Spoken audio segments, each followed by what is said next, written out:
Hi, and welcome to day 132 of our season in Psalms. Today in Psalm 132, we see how King David always put God in first priority in his heart and in his life.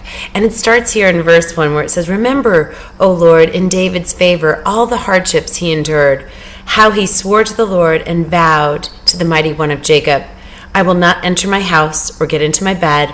I will not give sleep to my eyes or slumber to my eyelids until I find a place for the Lord, a dwelling place for the mighty one of Jacob."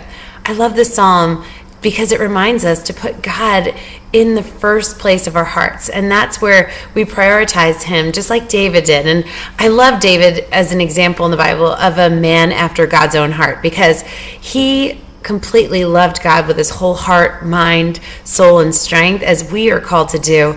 Yet he was truly imperfect because he was a human just like us. So God still used him and honored his life because he would put God first. And that's such a beautiful message for us today in Psalm 132, that we would also follow in David's footsteps and put God first. Think about what he cares about before we start about our day, and just worship him in spirit and in truth. Because later in the psalm it says, let your priests be clothed with righteousness, and let your saints shout for joy.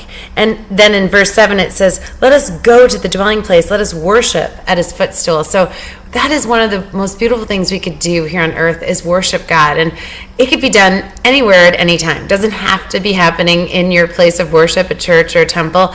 It could happen throughout your day, just by looking up and just declaring his glory and majesty, and just desiring to put him first in our lives is such a beautiful declaration, as David did in this psalm, and as I would love to continue to do, as I would seek God and ask him to help me to put him first in all things. So I hope you're encouraged today, and I look forward to seeing you tomorrow as we continue our season in Psalms. Thanks.